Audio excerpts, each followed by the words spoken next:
Good morning. That wasn't the way I wanted to start the stream. For some reason, OBS Studio crashed. I went ahead and completely uninstalled OBS Studio, removed all my settings, and let me check, make sure. Yeah, it looks like everything's working now. So, oh, what a bit of a pain. But looks like we're streaming again, so we'll hopefully I'll hear it if it crashes again. But I haven't quite figured out what's going on. It's saying that you have to start it with no plugins, and I'm running one plugin so that I can stream, do my VR a little bit better. And I've actually done. I did a recording with it, so I was like, oh, this should be okay. So, but this is my first stream since I completely rebuilt OBS Studio. So let me get myself situated. Yeah, that looks pretty good. Alrighty, so we're in Erie. I'm KERI, and I am since I last streamed, I now have a 5090. I have FliteSim.com rudder pedals to go with my FliteSim.com yoke. And so this is my first stream with both of them. So we'll just have to see how this goes. Right now we're doing X-Plane 12.2.1 R1. And this will probably be the last stream I do with 12.2. Because it sounds like 12.3 is pretty close.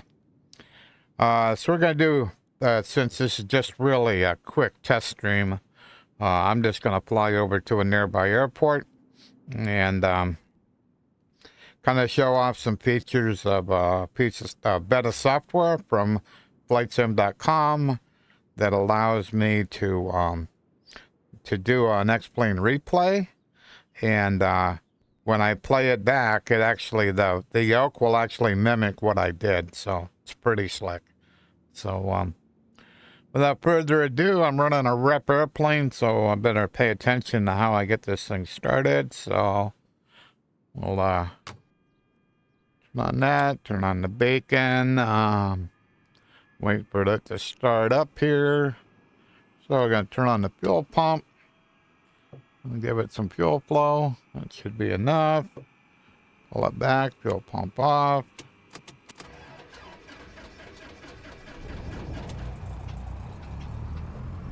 So as soon as the engine started, I felt it in my rudder pedals. It's pretty cool.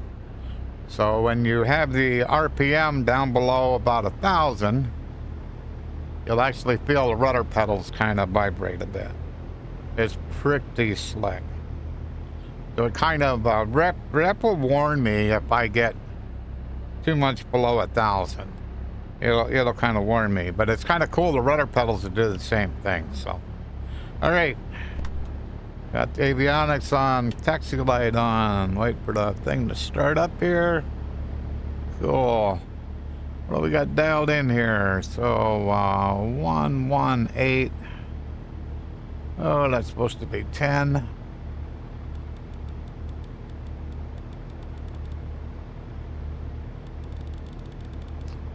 Or 10. Alrighty. Ground, and at ground that should be 121. Attention all aircraft. Erie International Tom Bridge Field. Information. Uniform. Current. Altimeter 12190. So.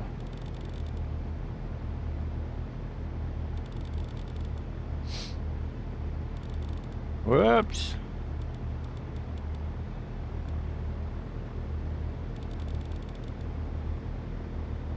When you're not thinking about this, you get back too far.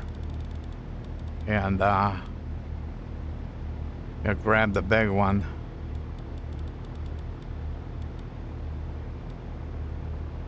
Okay, so that's ground. So I have on standby, I have tower, And on the active, I have ground. So let's go down. Uniform. N00 feet. 1500 Zulu. Advise on Arrive initial runway contact. 24. You have Depart information runway Papa. 24. Wind 270. Erie Okay. International Tom Ridgefield. 16. Information Visibility 40. Papa. Let me look at something.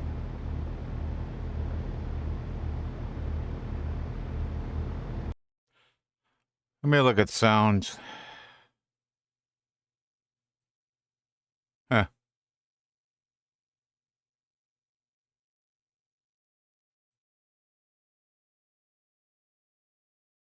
All right. This should be better now, I think. O2.16. Yes. Altimeter 2990. If I have, Density altitude 1700 feet. Advise on initial contact. You have information Papa. Erie International Tom Ridgefield. Information Papa. 1451 Zulu. Arriving and departing runways 2420. Wind 260 at 11 gusting 18. well, it'll be fun. Visibility 10. Sky conditions. View at 2300 feet. Temperature 22. Dew point 1. Okay. Should be okay now. Disable COM 2. All right. So it should be all good to go. Let me go back. So if I click on go to sound, if I have this enabled, then basically I'll get two ATCs. I get one coming from SayIntentions, and then I get one coming from X-Plane. So I have to have this disabled. So turn the flight. Okay.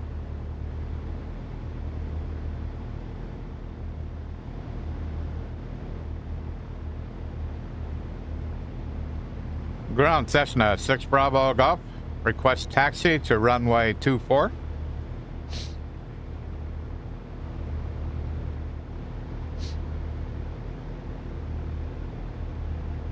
Cessna 6 Bravo Golf, runway 24, taxi via Foxtrot Delta, cross runway 2, then Alpha, contact tower on 118.1 when ready for departure. Taxi via Foxtrot Delta, cross runway 2, then Alpha. Then contact tower on 118.1, Cessna 6 Bravo Golf. It seemed like when I hit my push to talk button, something clicked. I don't know what it was, but something appeared like clicked. I'm not quite sure yet. Okie doke.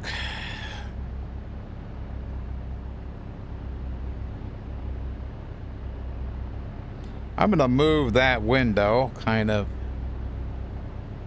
down here out of the way, so I could kind of glance at it and make sure that OBS is still working.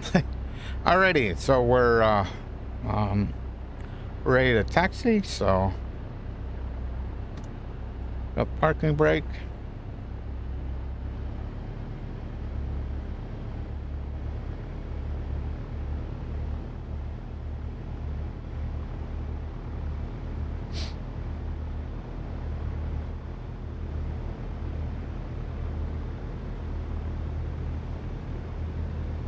Yeah, so I'm still getting used to these rudder pedals.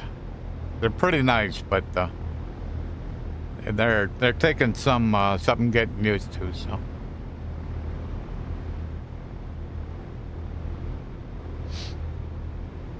So yeah, so this is just like a quick test flight. The airport I'm going to is northwest regional, northeast regional. I can't remember which. But it's just an airport. It's 30 nautical miles away from here. It's not very far. So, but it'll allow me to kind of test out the stream and make sure things are working kind of the way they're supposed to be working. And the OBS crash was unexpected. So it was almost like when I told it to stream, OBS decided it was time to crash. So I ain't sure yet what's going on with OBS. So We just got an update not that 2 days ago now, and whether it's related or not, I don't know.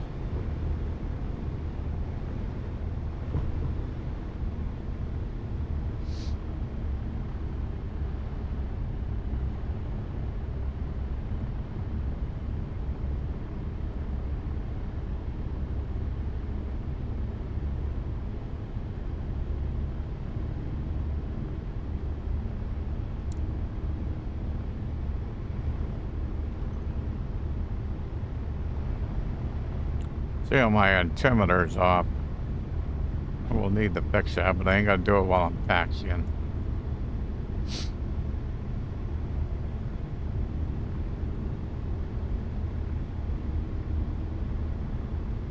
Should be around, whoops, 7:30.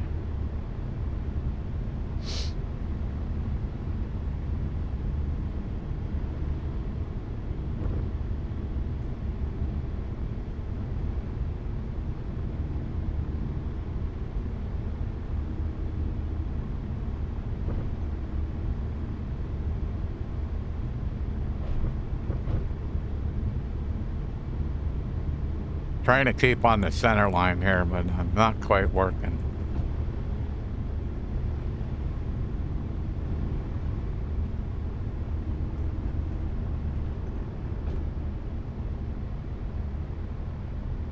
Come on. Good Lord. What is going on? What the hell was that? I don't get what the heck that was all about. I was just trying to get the, We'll probably got a bent prop. I'm using the Reality Expansion Pack plane, and it is the first time I've done it with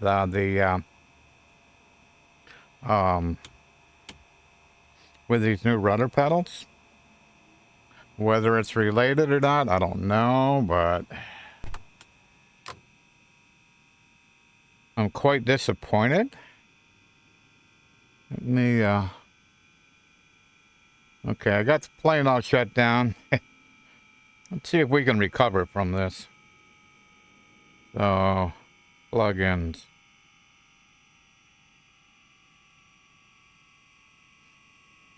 Maintenance report. Yep, we got a bent prop.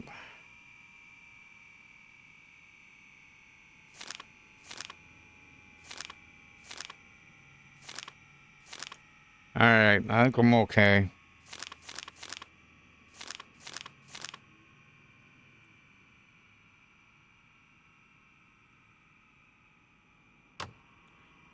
Plane's warmed up, so it should actually just start.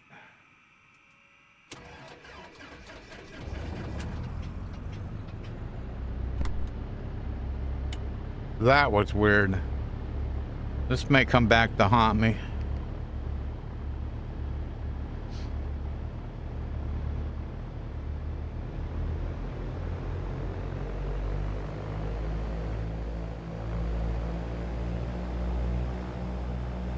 I'm gonna say brakes aren't on.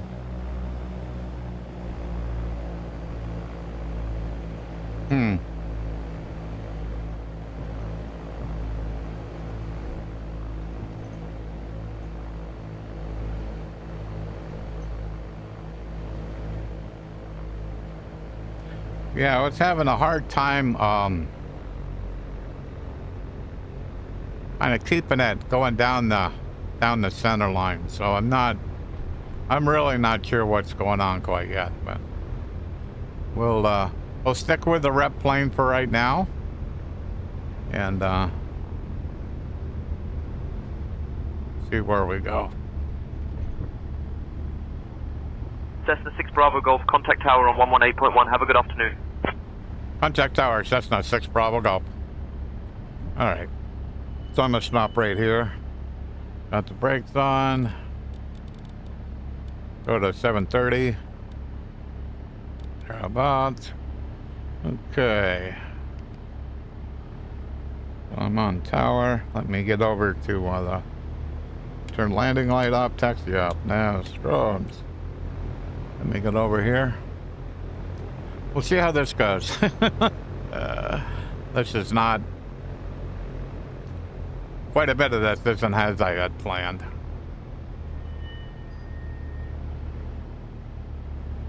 Tower Cessna 6 Bravo Golf, ready for departure.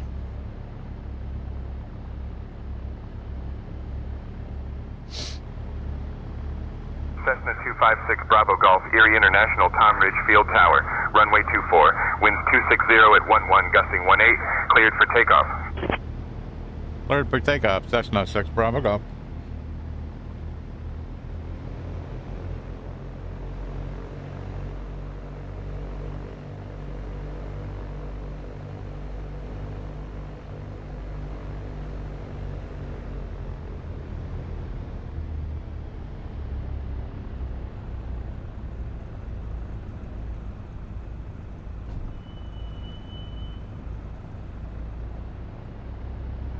Okay, trim for takeoff. We got landing lights on, strobe. We're okay. Oh. Alrighty, let's see how bad this goes. I couldn't taxi on a taxiway. I'm not so sure how well this is gonna go. Yeah, not too bad so far.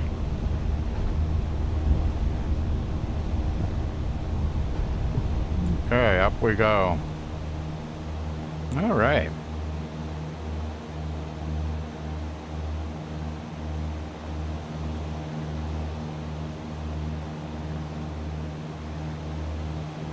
Tried to put the heading bug at the runway heading, so give me something to follow. Okay, so we're climbing out at 76. That's pretty good. So I can do a direct to...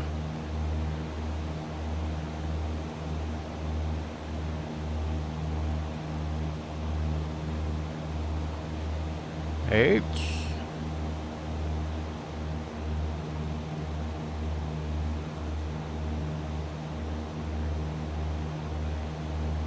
Z.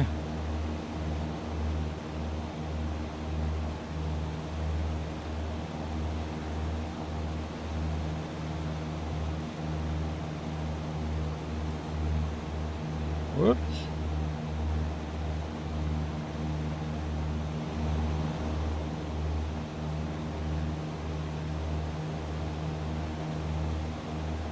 Why? Okay, what's clouds look like? Clouds look fine. I can do an altitude.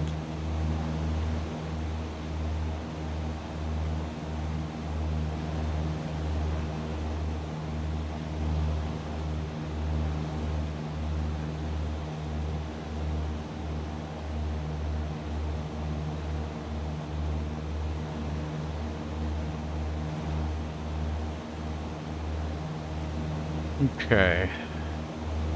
Let's see how this goes. So we got an altitude, so nav, flight level change, nose up.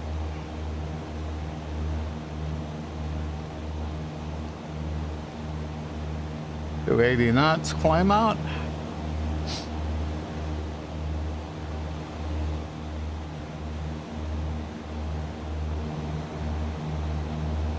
Keep dope.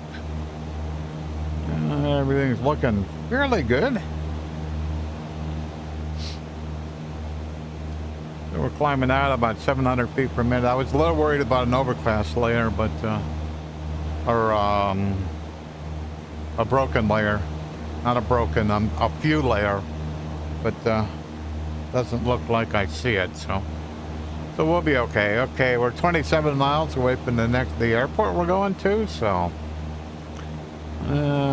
just not sure what was going on when I was taxiing. Like I said, I'm using the Reality Expansion Pack plane. Morning, Iowa Scotsman. How are you doing? And whether there was something with the Reality Expansion Pack plane and my new rudder pedals were not getting along. I'm not sure, but I basically tipped the. I was trying to recover. It was kind of doing I was trying to do a snake down the taxiway. I didn't think I was going that fast, but I evidently put too much rudder input into it and basically tipped the plane over and bent the prop.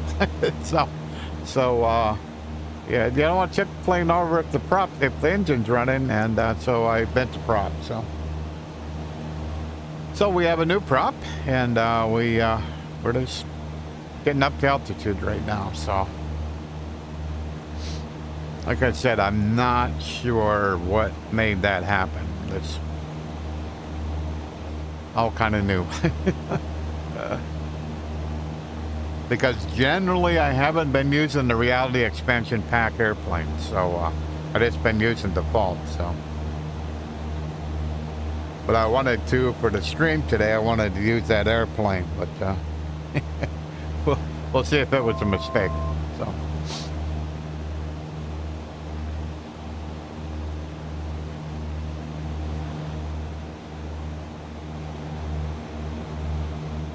So, going to be kind of a short stream today. Looks like it's about 20 minutes to get to the airport, and then I'll be 20 minutes. Bravo Golf, you're leaving my airspace. Frequency change approved.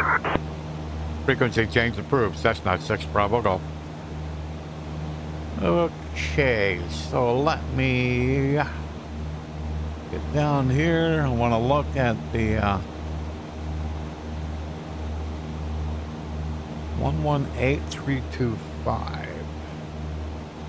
Oh, it's already there. Oh, that's cool. Alrighty, so let's how far? We'll wait till we get a little closer. I wanted to see what the weather is for Northeast Regional, but I don't need to do it right now. When I get about 15 miles out, then I'll go ahead and check it. So.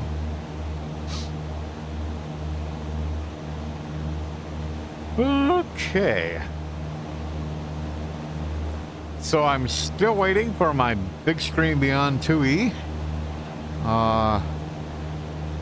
They basically are the last blog post or shipping update. They said that all March would be shipped by the end of this month, by the 30th. I'm just not seeing that happen. We have kind of an unofficial spreadsheet that people have put in there when they ordered and what their ship dates were. And so far in March, about 32% of the March orders have been shipped according to the sheet. But the sheet's unofficial. It's people just willing to kind of pull back to about 2,300. People willing to put their information down when they ordered and when they're shipped, and once it gets delivered, when it gets delivered. So that's kind of the data. So there's no way to kind of verify it, but the majority of what I've seen, it seems believable data. So it's kind of like, okay, well, somebody's a little more accurate than there's a difference in accuracy here. So it will be interesting whether it is the big screen development team or the community driven spreadsheet. So it'd be interesting which one is closer to the actual number, because basically they're projecting that all the March orders won't be really shipped until like about the 1st or the 2nd of September. So, or let me think about that a minute. Yeah, September. So actually going past September into October. So that there's like about a month of discrepancy. So we'll see how that all works out. But it's okay. I got my Bigscreen Beyond One, so I'm good. And if this one dies on me, I do have a Megan X, but that guy is just it has higher resolution, no doubt. but it is so difficult to try to just to get it to come up and run that it's a bit annoying. So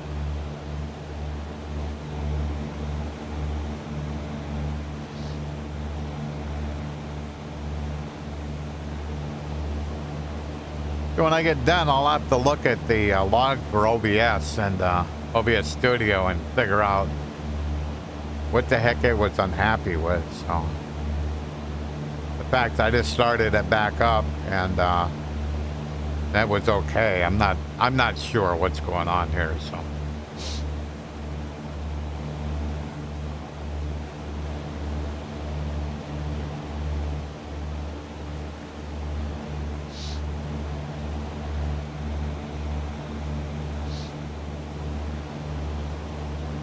So I've been allowed to. I've been given the a beta version of the software for the for FliteSim.com for the yoke, and it's for the yoke and rudder pedals.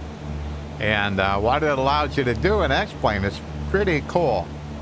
So when I get done with my flight, I'm gonna go on into the menu system for X-Plane, and I'm gonna say save flight. And so it'll go ahead and save the flight.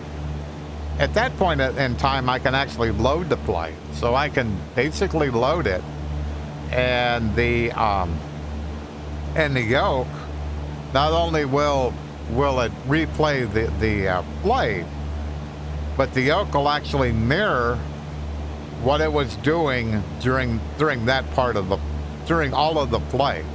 So it basically wherever I had the yoke,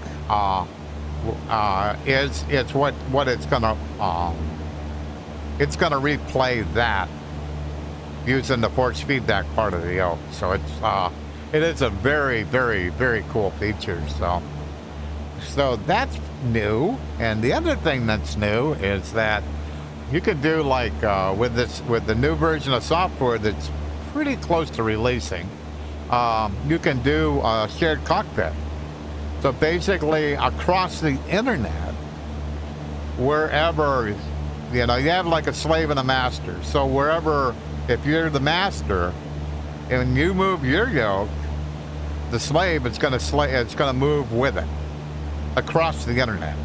Now that is about the slickest thing I've ever seen. So for like say either for like shared cockpit or if you have like an instructor that happens to be on the not close to where you are, the instructor can kind of show a student, like how you do a maneuver or something like that. So that's some pretty cool stuff. So it's kind of why I'm kind of glad that I chose FliteSim.com to buy their products. So I have a friend Steve Wilson that he bought a Monza plate stick, and so we've been comparing notes with force feedback. So it's been kind of interesting. So because I got to at FliteSim Expo, I got to spend a little bit of time with him at FliteSim Expo. So. Because we haven't connected in face to face in probably at least 4 years, maybe in Vegas the first time, I think, at FliteSim Expo. It's been quite a while. So alrighty, we're about 12 miles out, so let me put this down to here. Let me turn on COM 2. Feet. Scattered at 5500 feet. Really? Temperature 21. Dew point 16. Altimeter 2992. Density altitude 1800 feet. Northeast Ohio Regional Airport, automated surface observation. 1453 Zulu. Wind 270 at 9er. Visibility 10. Okay, that's all I need. Sky conditions, view at 2700 feet. Scattered at 4900. Arrow at 11 gusting 1. Okay. So they have a runway that's 27, which is west. So that's where I'm going to land, and that's where the prevailing winds are. So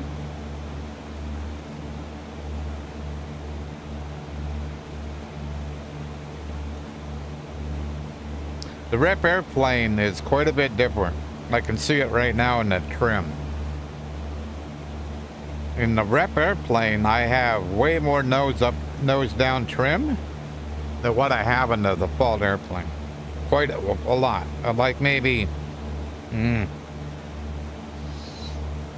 from the diamond in the middle, in the front, and the mark in the center, it's probably up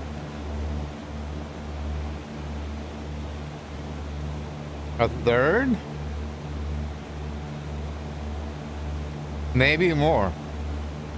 So this is going to be interesting how but when you look, it's like it's level flight.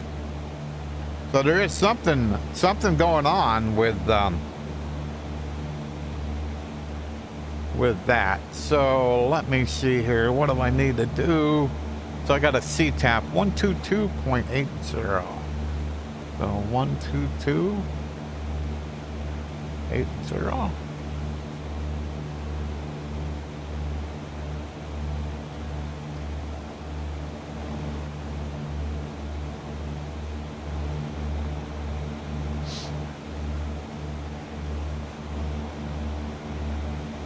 Northeast Regional, Cessna 6 Bravo Golf, inbound for touch and go, runway 27, Cessna 6 Bravo Golf.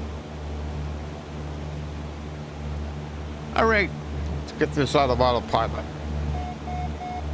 We'll see how this goes. Flight director off. Pull back some power. The elevation here is around the same as Erie, so I need to be at about 2,000 feet. I got 7 miles, so I gotta get rid of some elevation here. So let me make sure I continue on course.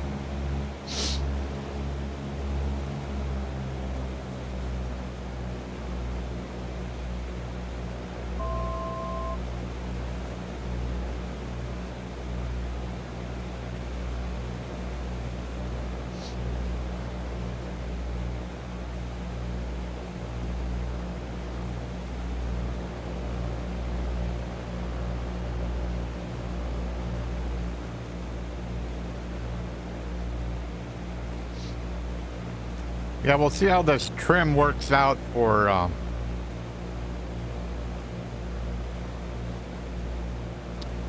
my landing.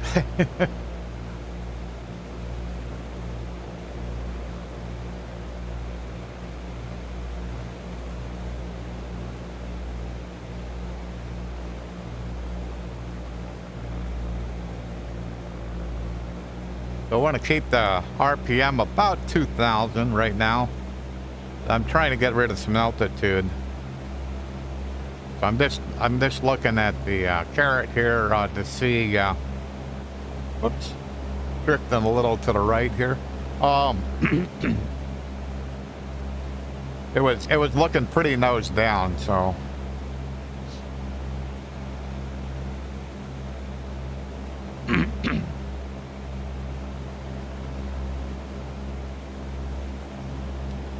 Oh, where is the airport? So it's 5 miles away, so it's out a little bit here. It's not right there. I do not, no, it might be. Yes, it is. All right. You gotta get rid of some altitude pretty quick here. 4.7 miles, yeah, I can see the airport. I can actually see the terminal, some hangars over to the right of the runway. So let's pull her back a little bit. I'm just trying to get the nose up a little bit to get rid of some altitude, some airspeed. We ain't quite ready to throw any slips in yet, but we don't get down pretty quick. We're gonna have to do something here, so. But we're okay. Yeah, I can see the runway. There, we're okay. 3.6 miles. Yeah, we're good. We're at 3,200 feet. Yeah, we're fine.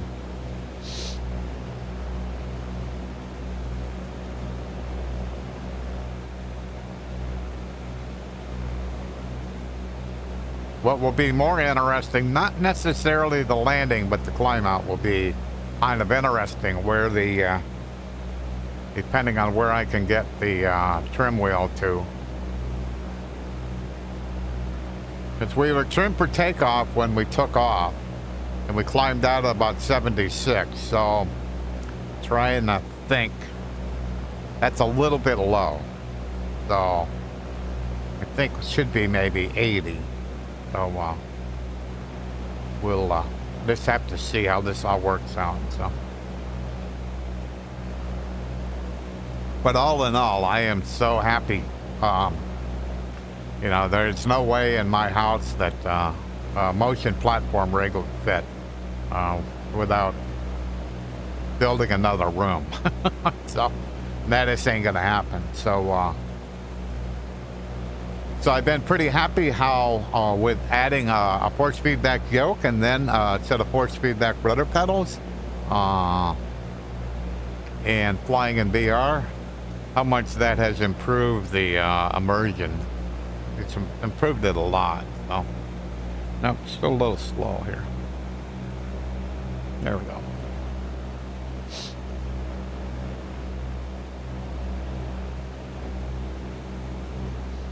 Alrighty. So I have the heading bug set up for 2.7. So right now I'm parallel to it. So when I come around on the far side here, I'll be on the downwind. So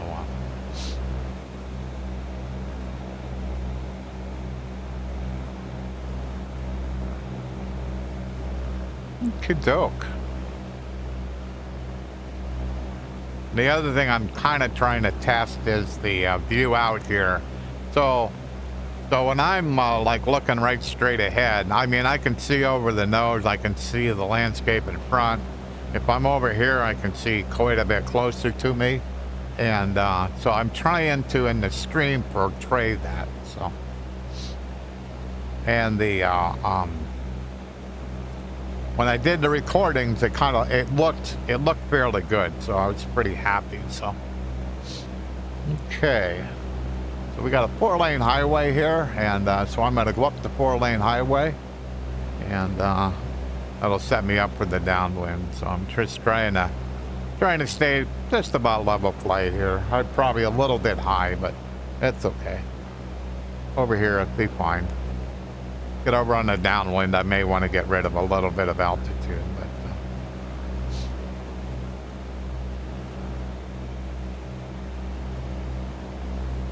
see, we got a balloon over there.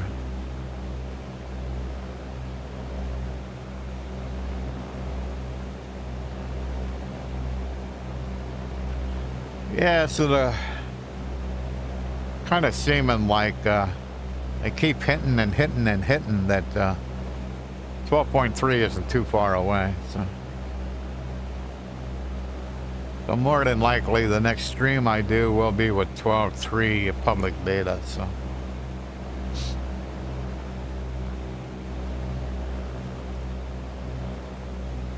cool thing for the G1000 users, well, there's a whole bunch of them. There's weather radars coming, but also synthetic vision default is coming. So and the G1000 and the 172 will have synthetic vision, so that's pretty slick. So you actually can see the runway and that kind of stuff. That's kind of nice. So you can see the runway, you can see terrain and that kind of so okie doke. So we're about level right here, 2,000 feet. Looking pretty good. Pretty happy with what I'm seeing.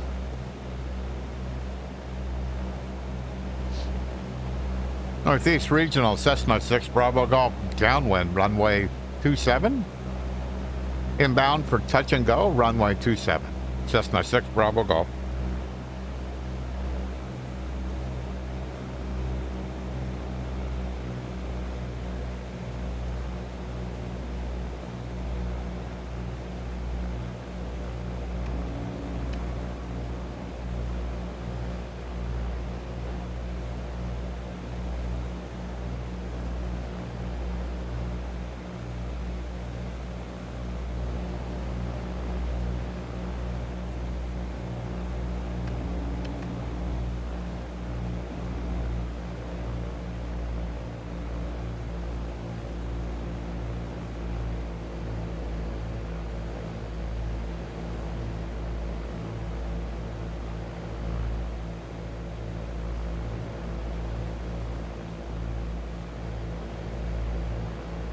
Northeast Regional, Cessna 6 Bravo Golf, turning final for touch and go, runway 27.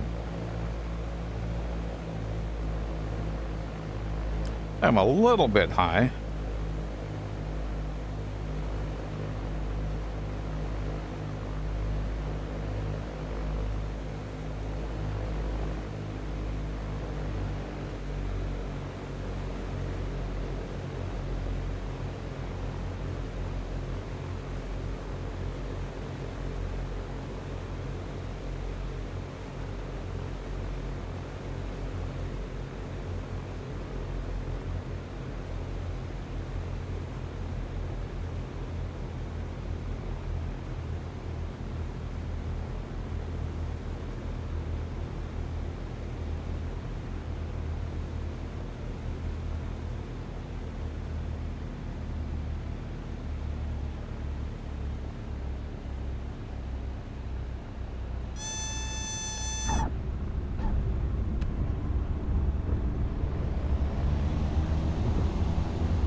Not bad.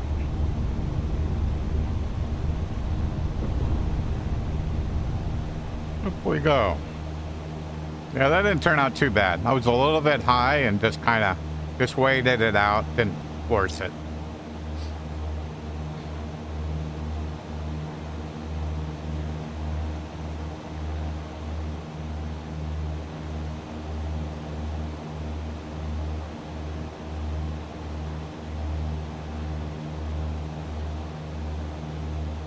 Yeah, it seems a little weird.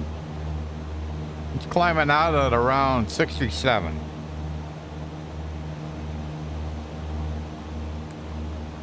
And it's got nose down trim in it. Which is like, no, nose down trim, it should be higher than that. I mean, it's safe and all, that's fine, but just not, it's not right. I gotta definitely do a test with the default and see how different it is. So yeah, a little bit off the runway here. Okay, so we're over the 4-lane highway, so I can kind of mosey my way around this way. I'm going to end up on a heading of about 6 or something like that. So when I get turned around here, get out away from the airport, I'll go ahead and put a direct 2 in. So looking at where the airport is.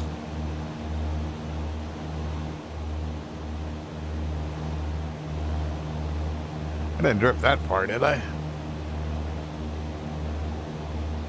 There it is. Okay. That's like, I was like, where'd the airport go?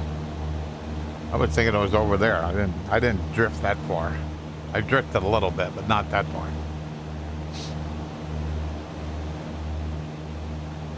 So that'll, not too bad.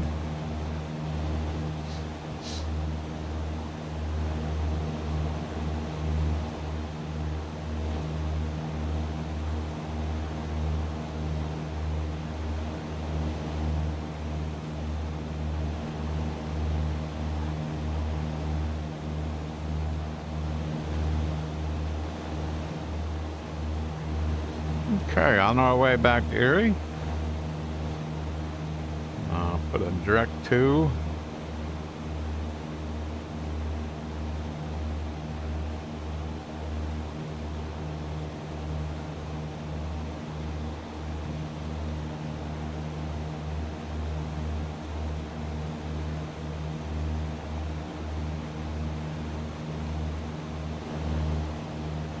Okay, I got the direct 2 dialed in. I've got the altitude hold, altitude set up, dialed in.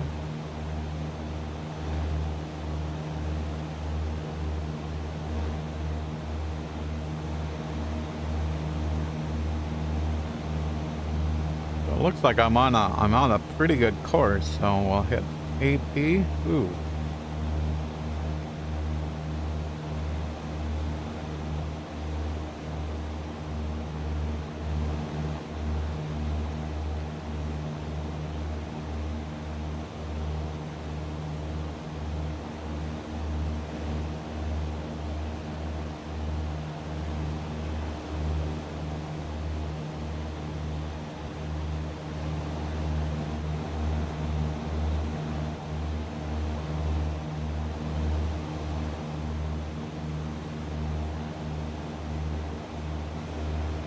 Okay, pull power back a little bit.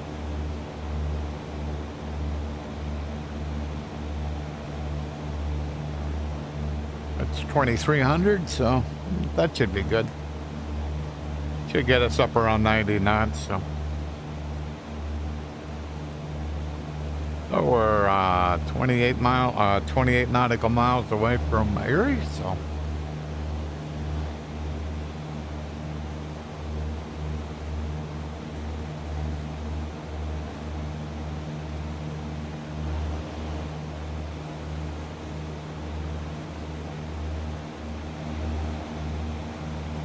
Oh. 12190.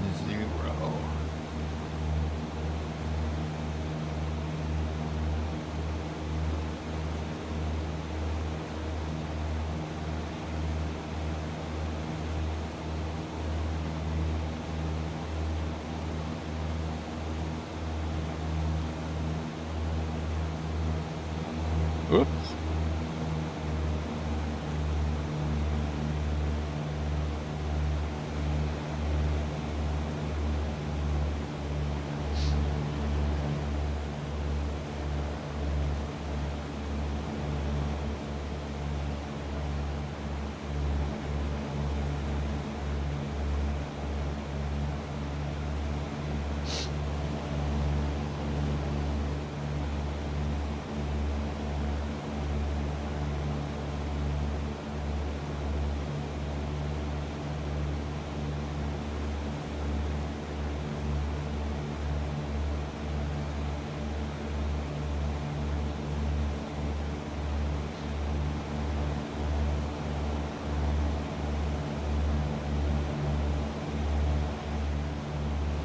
Yeah, it certainly looks like I need to do some more testing here with the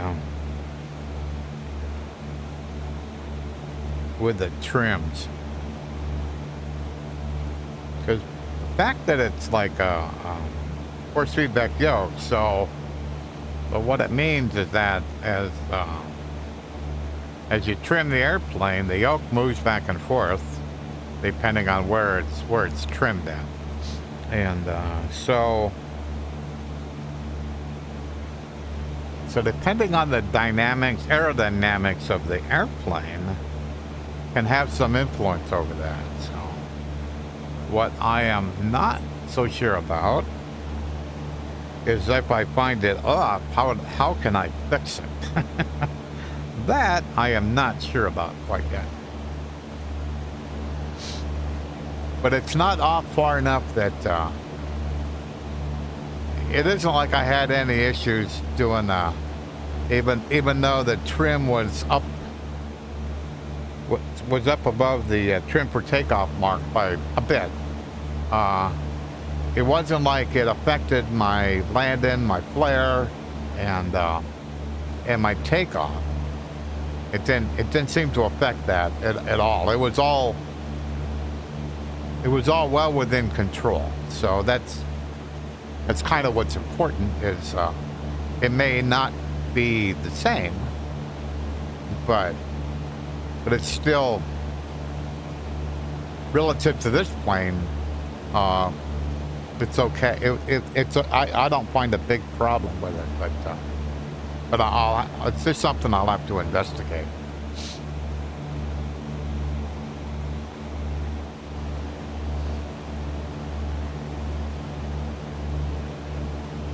Yeah, so I had planned on streaming last weekend, I think last Saturday, and OBS Studio just would not get along with me.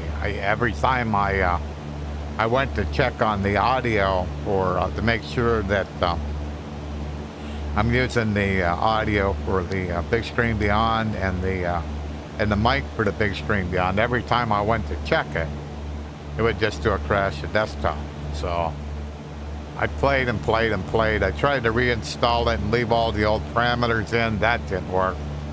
So I basically scrapped everything and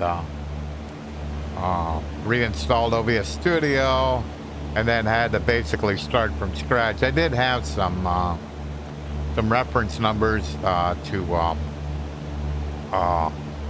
it's kind of a starting point. So I did that, and then I got it where I could do a recording with it, and I could adjust. I could look at the devices, and that all seemed to work. So I figured that I'd be okay to stream, and so I was going to stream yesterday, but life got in the way, and so I decided I'll try to stream today. So, and other than that crashing at the beginning, OBS Studio seems to be behaving, so we'll have to look at the VOD. This is kind of what I'm looking at. So if I'm looking right straight ahead, I can see the landscape out in front of me. I can see a bit of the cowling when I'm looking right straight ahead. And in the lower part of my vision in this VR headset, I can see the switches. And that's kind of what I'm trying to convey in the stream. So we'll just have to see how well that turned out. I did a test flight with and did a recording, and I was happy with what I saw, but I was doing it with a different version of X-Plane. I don't think it should make any difference, but we'll just have to see when I get done and check the VOD.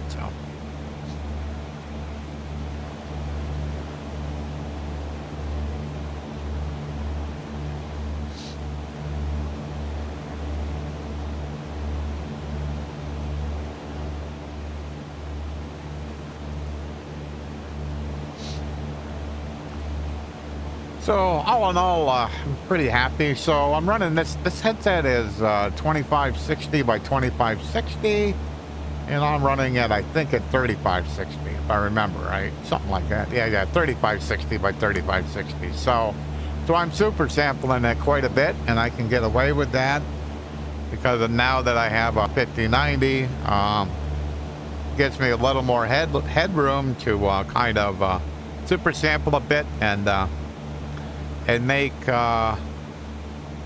this Beyond always seemed to look pretty nice to me in the cockpit, but this allows me to make it look a little bit sharper in the cockpit. So basically, I won't say that on the nose down I can read I can see every letter. Now, can I crisply see NOSE? No. But I can see the individual letters, and the DN, I can clearly see the DN. So that, to me, that's good enough. I mean, it allows me to look over and see that the time is 7:23 on time to get back to Erie. So that's enough resolution for me. There are higher resolution headsets, and I have one.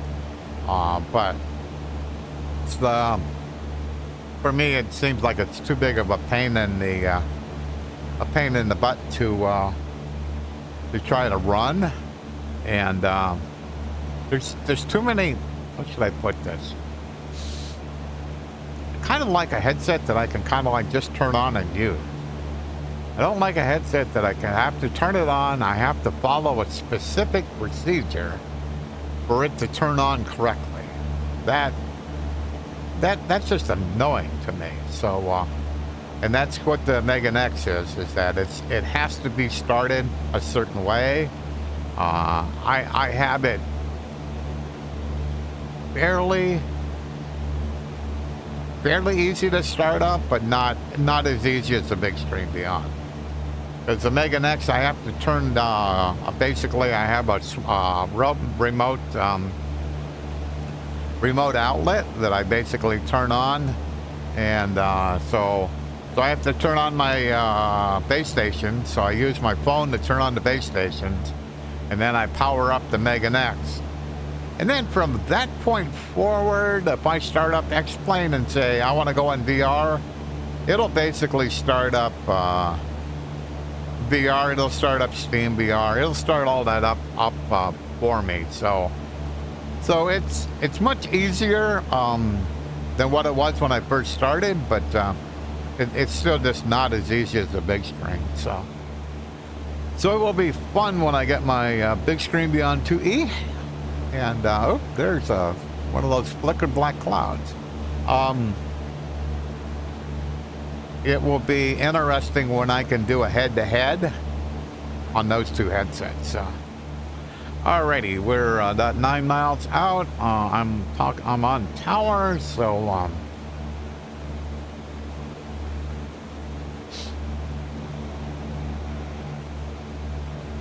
Erie Tower, Cessna 6 Bravo Golf, inbound to land, runway 24.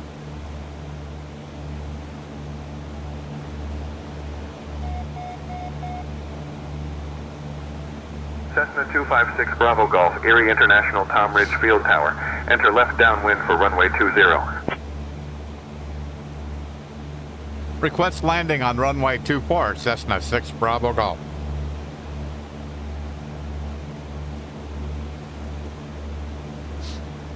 Cessna 6 Bravo Golf, enter left downwind for runway 24. Enter left downwind for runway 24, Cessna 6 Bravo Golf.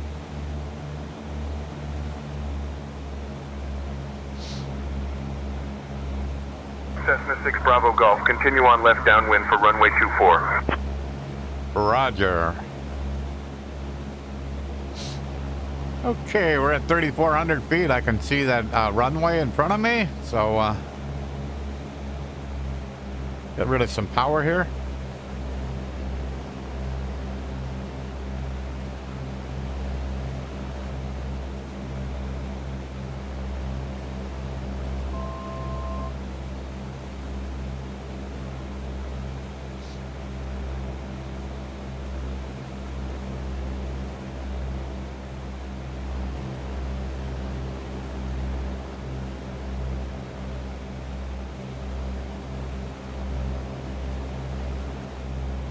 Yeah, I bought a pen rudder pedal mount, and so I had to rework it a little bit to get it kind of working right with these rudder pedals. So I ended up I bought an aluminum plate that's 16 inches wide and what is that thing?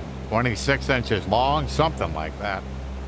So that's what I've got the rudder pedals mounted to. So it's a pretty substantial plate that is allowing. So the rudder pedals are quite securely mounted on the pedal mount, and so it works quite well. And so the way the pen one works is that it's got a channel in the front of it.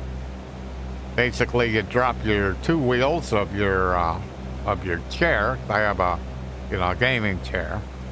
So you drop the wheels into this channel. So basically, that locks the chair to the pedal mount. So that's worked out actually quite well. I've been really happy with how well that's worked out. So.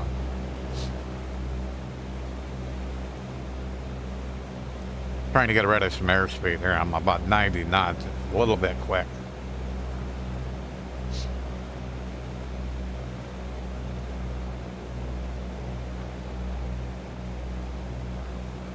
I'll pull back quite a bit more power here.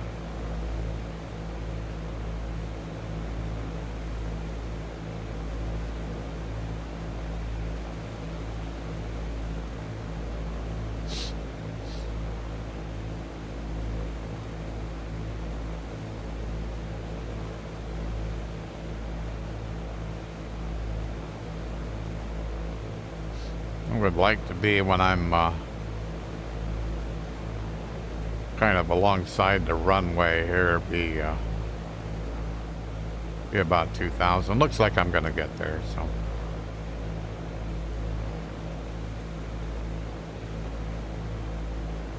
So I'm pulling back on the yoke a little bit and pulling the trim down and to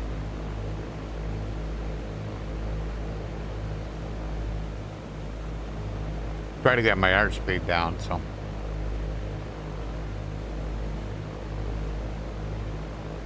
Alrighty.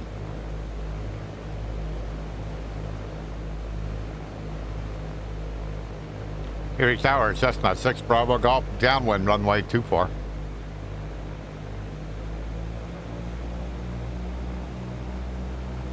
Cessna 6 Bravo Golf, continue on left downwind for runway 24. Roger. Cessna 6 Bravo Golf, winds 260 at 11, gusting 18, runway 24, cleared to land.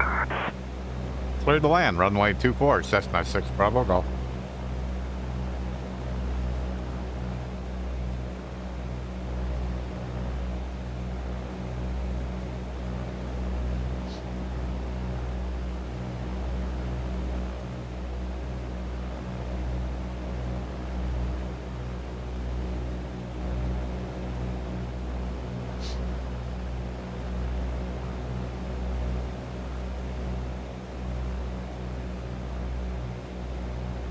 Okay, I'm in the White Arc.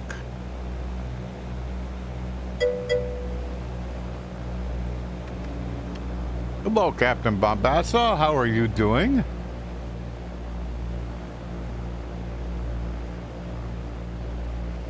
Yeah, it is now.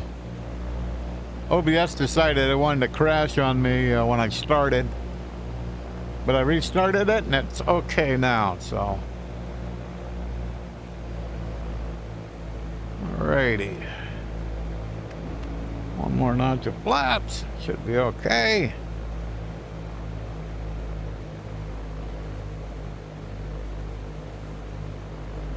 Should be about 1,200 feet when I get over here.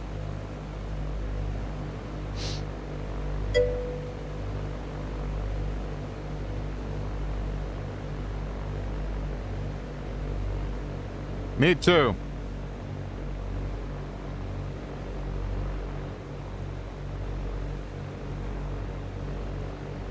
Okay.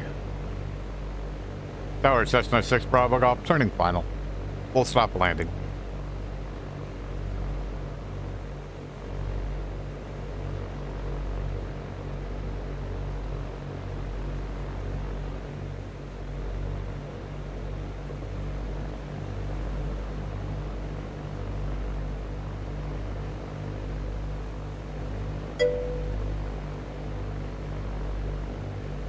Yeah, I was in, mine's the 9th of April, so I'm a little bit behind you.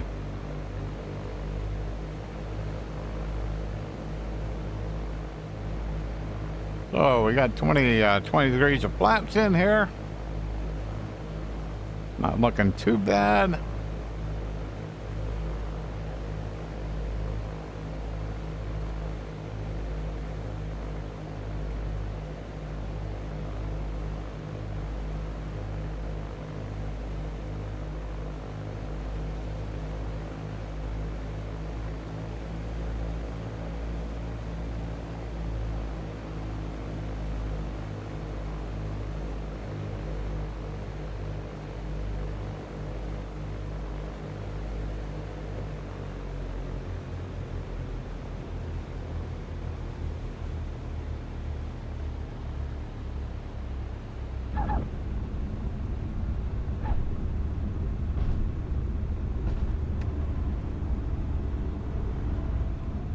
Cessna 6 Bravo Golf, welcome to Erie.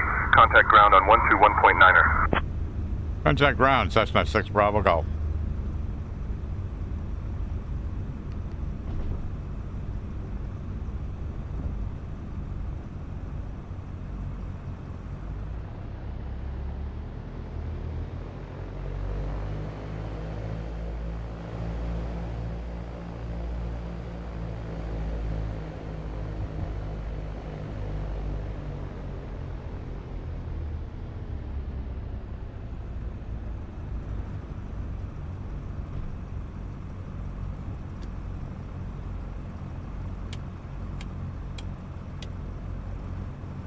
Erie ground, Cessna 6 Bravo Golf, clear of active runway 24, ready to taxi to general aviation parking.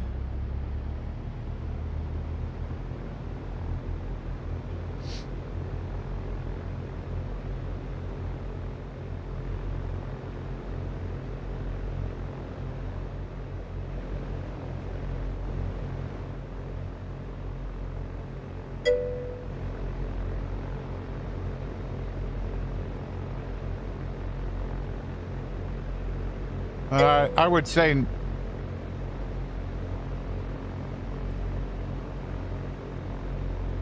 I don't think so. Hello, ground. Where are you?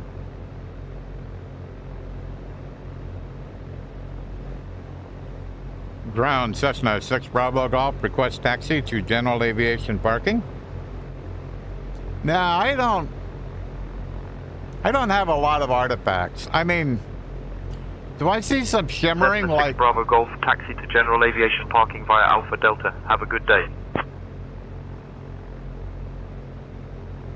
Taxi to general aviation parking via Delta. Alpha Delta. Cessna 6 Bravo Golf.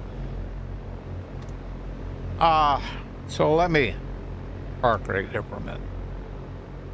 So if I look out at this fence, okay, I don't see any shimmering on those houses there. I don't really. Do I see any on the trees? Possibly. It's far enough away, it's hard to tell. But I do see a little bit of shimmering on like the fence. But I don't see it on the fence. I see it on the top part of the fence. But that's about the extent of anything that I would say is an issue. And that's related to anti-aliasing. And when I get to plane parked, I'll go over the kind of where I'm running things at. So basically on my anti-aliasing, I have the checkbox is checked, but I have it, the anti-aliasing, I think that's the lowest slider, is all the way off. And what I've done instead is I increase my super sampling. So this headset is 2560 by 2560, and I'm running 3560 by 3560. So I'm super sampling it quite a bit. I have a 5090, which allows me to do that. So that's kind of where I am. Like that arc, that yellow arc there, I could see it shimmer just a little bit. Not terrible. I mean, it's just something I see. So do I find it? The important question here is, is it immersion braking? No. No, it's not. So, and it will be interesting when I get the 2E, how much better the lenses will be.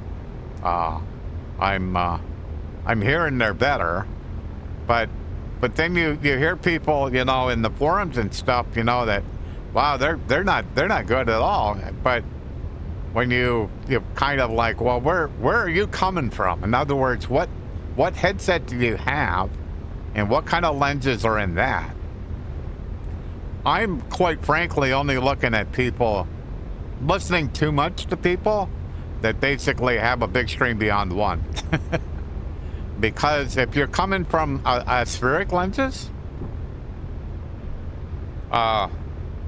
you may have a completely different viewpoint.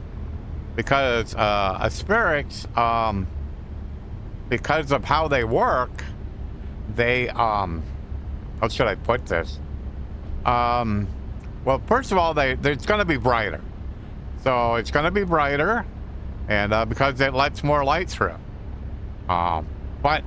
But you're also, it's an LCD panel, so that's different too. And so it's kind of hard. But like the buildings and stuff, like when I look at these hangars, no, I don't see anything. They're a hangar, and I don't see.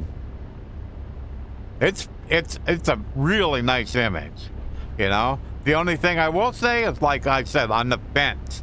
The fence I'll see kind of like a shimmer, you know, is the right way to say it. When I look right straight ahead, because there's a fence there, I see like a shimmer. But that's basically it. Hello, fuel truck. Are you going to park, or are you coming my way?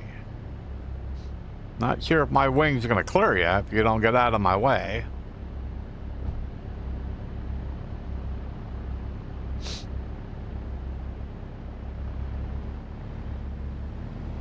Okay.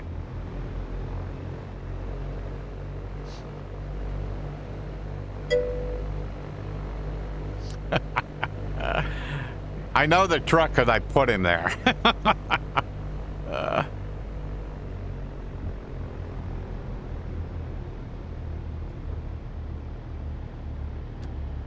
But I did this airport, so. Alrighty, let me turn off the avionics. Kill you off.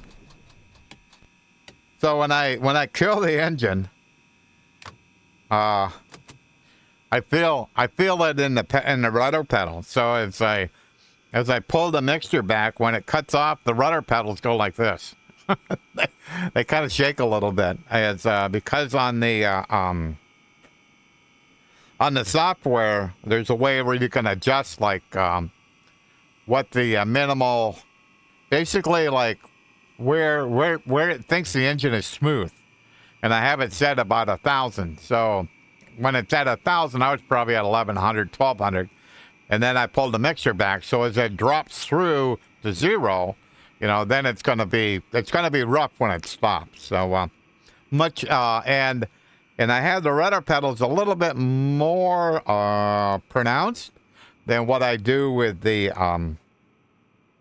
yoke. So, but my feet are on the rudder pedals, and my hands are normally not all, especially like right now, they're not on the yoke, but my feet are on the rudder pedals. So, let's do something. Let's. Where am I gonna go? Go here. Is it file? Yes. So I'm gonna tell it to save the plate. So it says, okay, so it's this one with rep. Okay, so it's different than my other one. So I'm gonna say save. All right. So we're gonna say load flight. I'm gonna get my feet off the rudder pedals. So we're gonna load the flight. So we pick this, and we say load flight.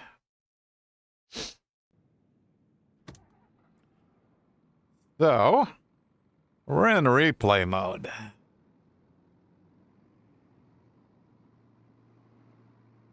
I think. Yes, we're in replay mode. So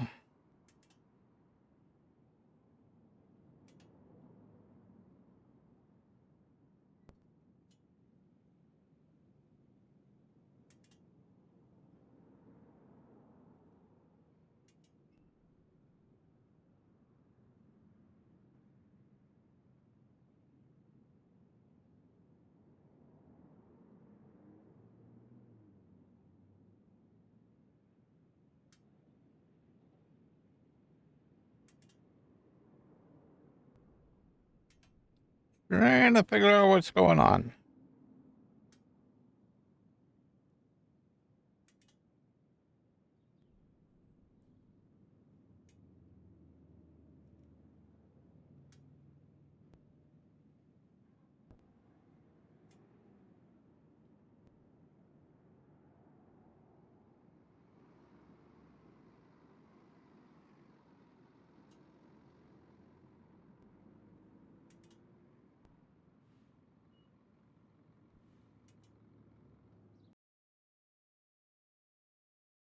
Let me look at something.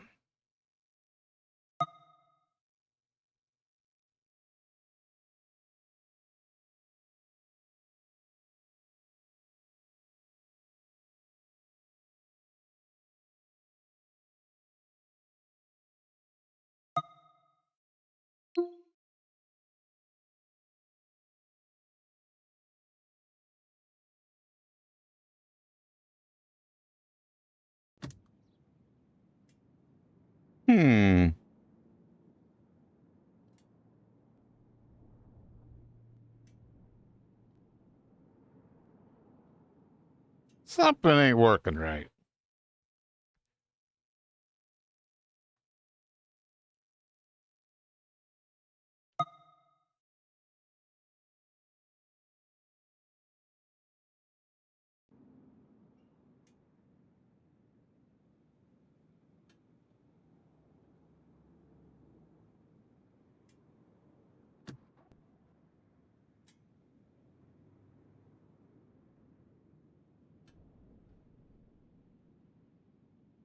I've done this before.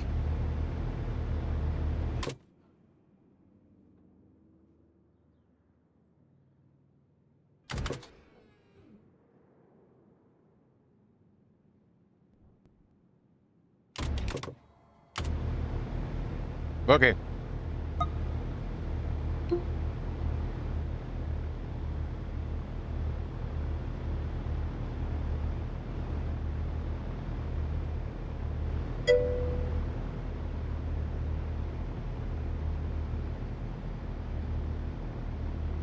Oh, yeah. Yeah, that is great. Okay. I'm trying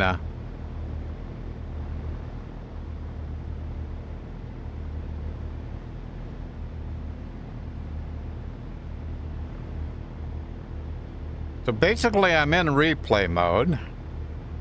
And, Dash 0. Density altitude there we go. 1700 Okay. feet. Advise on initial contact you have information Romeo. Erie International.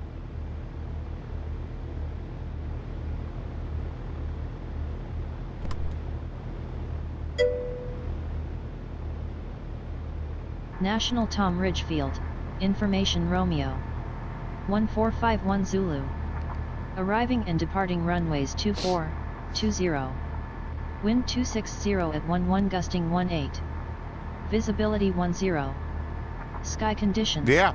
Few at 2300 feet. Yeah, mine went to Temperature my girlfriend's grandson, Dew point 16. Altimeter 2990. so Density altitude 1700 feet. Advise on initial contact you have information Romeo. Here.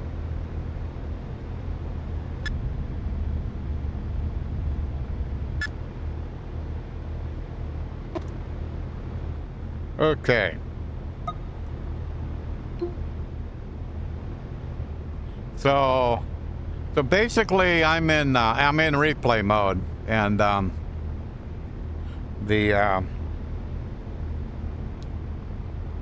so the force feedback yoke is wherever I had it when I was taxiing out through here. So what I want to watch is when I tip the plane over. So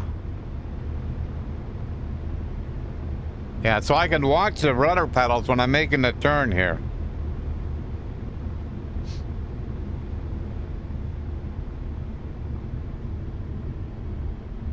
So let me...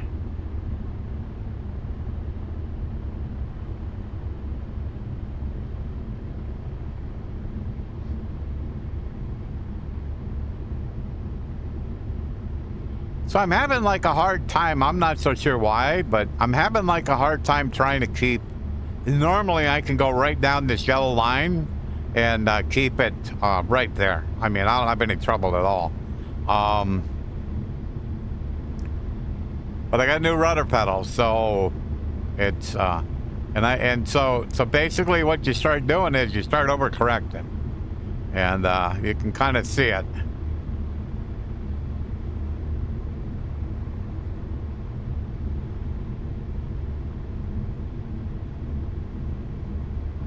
So now you're over here pretty far, so you're trying to correct it back. It's almost like you put in right rudder, but it's not moving. Putting in more.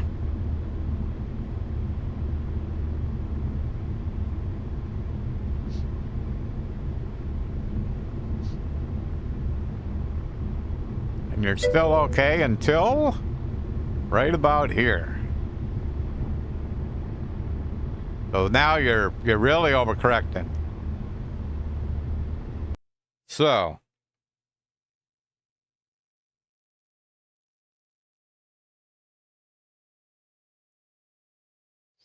I'm gonna jump out.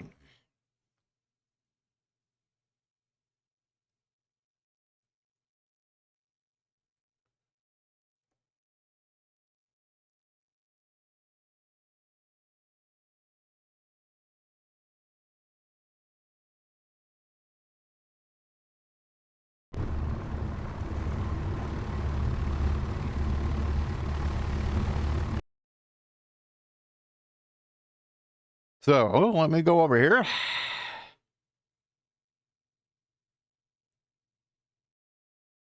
Because I'm going to end up over in here someplace. Maybe about here. So, all right.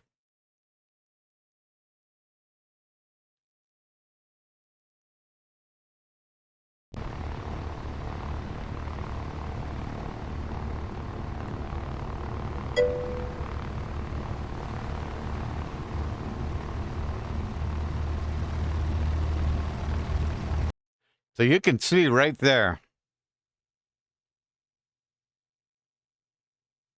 For some reason, that wheel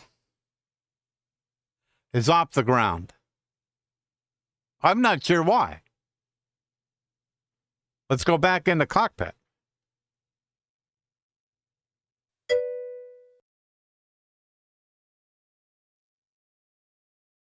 Yeah, there's quite a bit of rudder input.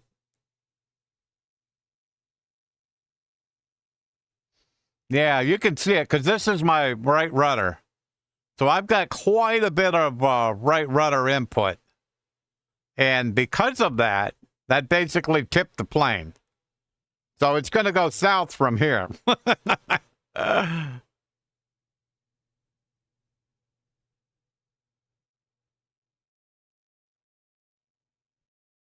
And the cool thing here is, let me get back in the cockpit. I can actually look. It's kind of hard to see because it's pretty dark, but I can see where the rudder is. You know that the right rudder's pushed in pretty far, and so and that's part of the new software. That's what it does. It's basically when you do an X-plane replay, it basically uses the force feedback to basically position it just like it was when it happened. So it's great for this kind of stuff, trying to figure out what the heck happened here. And I was just like I was trying to catch it, but I was overcorrecting. So we'll go back and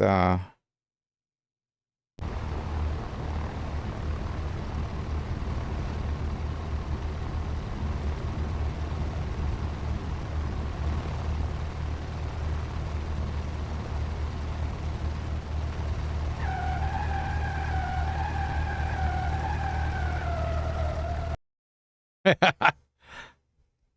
I finally got it to turn. But let me look.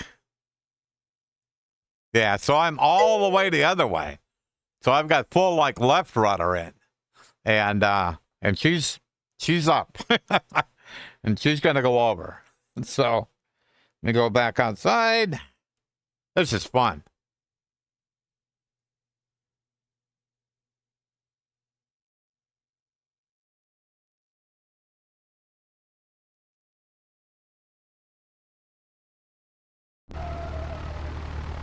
Oh, yeah.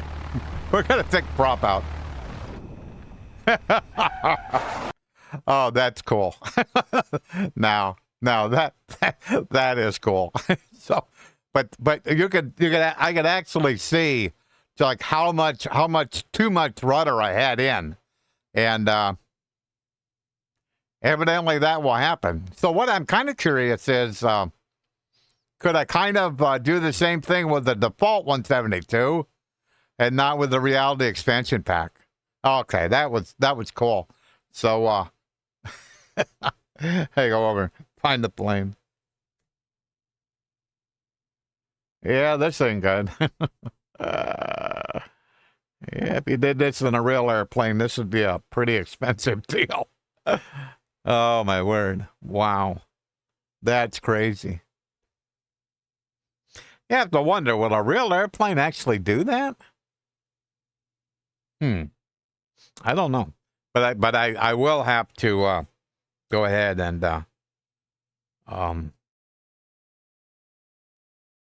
try this in a default 172. So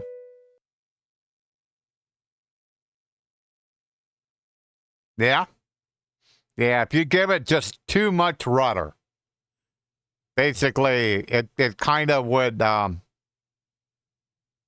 make like a 90-degree turn, and that wouldn't be good.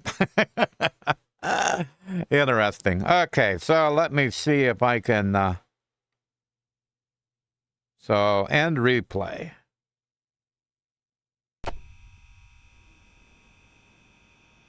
I gotta get back in my airplane.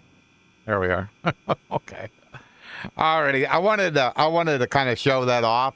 Yeah, that and like I said, I'm a beta tester for the for FliteSim.com.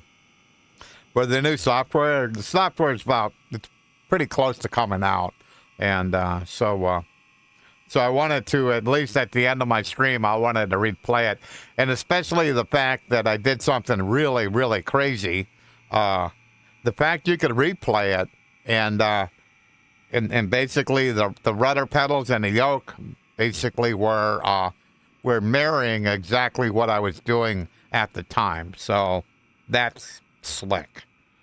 Anything else? Not yet. I want to go over some VR stuff. Whoops. This is a bug with as far as I'm concerned. This is a bug with the Reality Expansion Pack airplanes. If the avionics is on right now, I cannot turn it off. For whatever reason, I can't turn it off. So unless I have the battery on, when I have the battery on, then I can turn it off. I've tried to explain this to Claudio, and I failed pretty much every time. But you just can't. It's like I can understand maybe you would have logic that would say if the battery isn't on, you can't turn on the avionics. I guess I could see that. But I certainly can't understand having logic that says if the battery isn't on, you can't turn the avionics off. That makes no sense at all to me. So, but that is a bug of the rep planes, and man, that's been there for a long time, really long time. So, but it is what it is. Okay, I think I kind of like did everything I wanted to. Everything kind of, other than OBS Studio kind of not playing nice at the beginning. Everything. After that, everything was fine. So I got to do, and like I said, I gotta do some investigation with the trim to see why that's that way. So.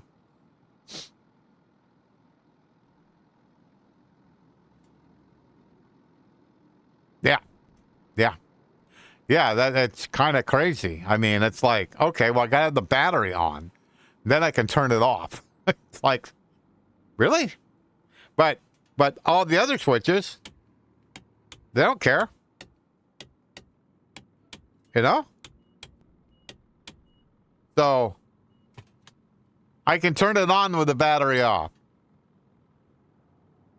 It's almost like it's backwards. I could see not being able to turn it on with the battery off, but you can turn it on with the battery off. So once you got it on, you can't turn it off. Turn just the battery on, don't need the alternator. Now I can turn it on. Well, that's not quite right. But like I said, everything else doesn't make it's irrelevant. Even the switch.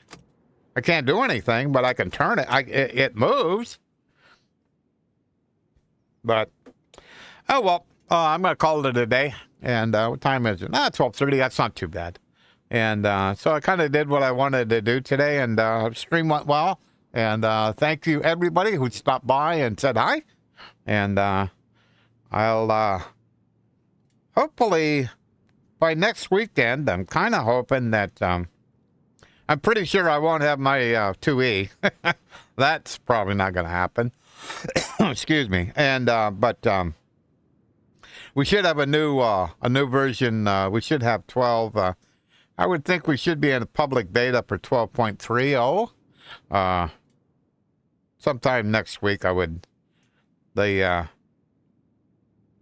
dropping enough hints that it certainly seems like that's kind of the direction we're going to be going in. So, certainly want to stream that. So, more than likely, this software that I'm testing will. I would think it probably would be out of beta phase, but I'm not quite sure on that. I'm not sure on the timing of that. So, but other than that, all good, and we'll call it a day. Thank you so much. You also. And so if anybody finds this stream in the VOD for it, please, and you enjoy the content, please click on the follow button so that when I do go live, you'll get an alert, and so that would just be great. And that's pretty much the content I try to do. I try to